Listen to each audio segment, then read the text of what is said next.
before the sun rises, we face a truth that is older than any empire. We control almost nothing. Not the outcomes, not the opinions of others, not the chaos waiting outside our door. Yet we carry the weight of all of it, fear, expectation, doubt, like a chain around the neck of the soul. But today we choose a different path. A path carved by those who understood the mind far better than we understand our own. A path of discipline, clarity, and inner freedom.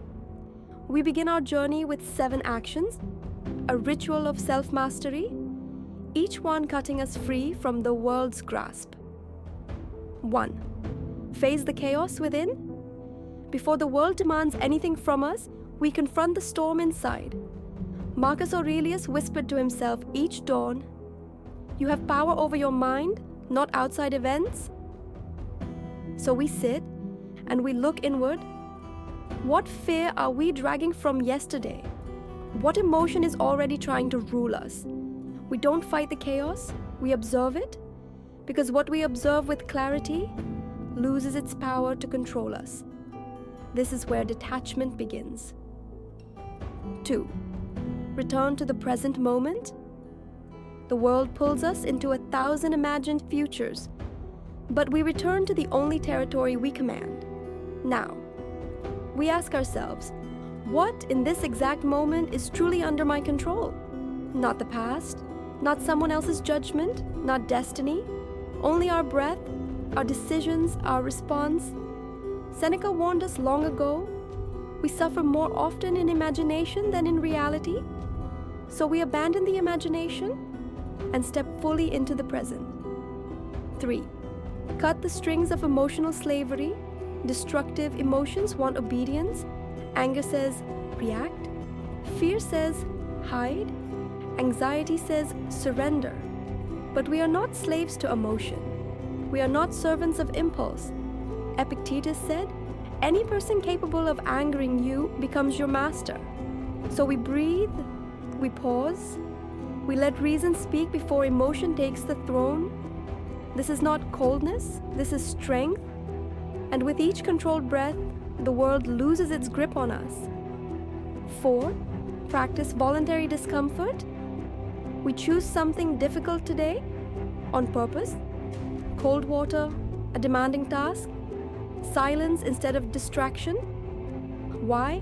Because comfort weakens us, and weakness makes us cling to what we cannot control.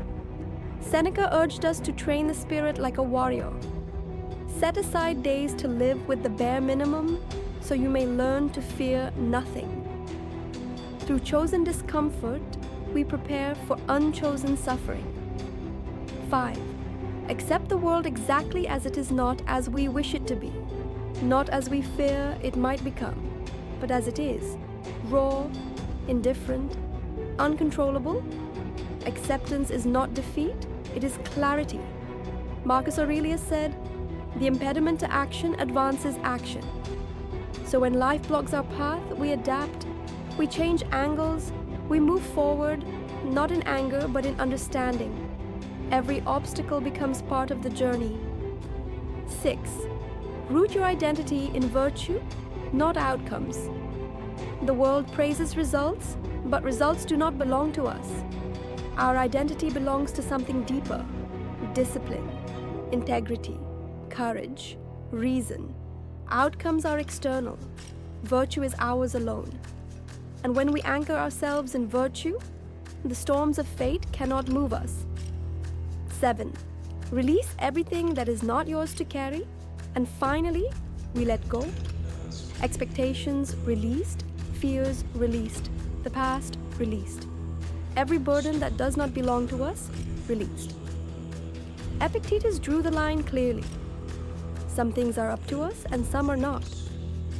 Anything beyond that line, we set down, we stop letting it live in our mind. This is the final act of detachment, the moment we reclaim our life from everything that seeks to own it. Closing, deep, steady, powerful. Every morning we stand at the same crossroads. One path leads outward into noise, chaos, and emotional slavery. The other path turns inward toward discipline, clarity, and self-command.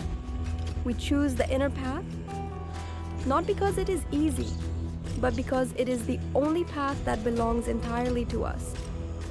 So together we rise, detach from what you cannot control, master what you can, and walk forward, calm, unshakable, a force the world cannot bend.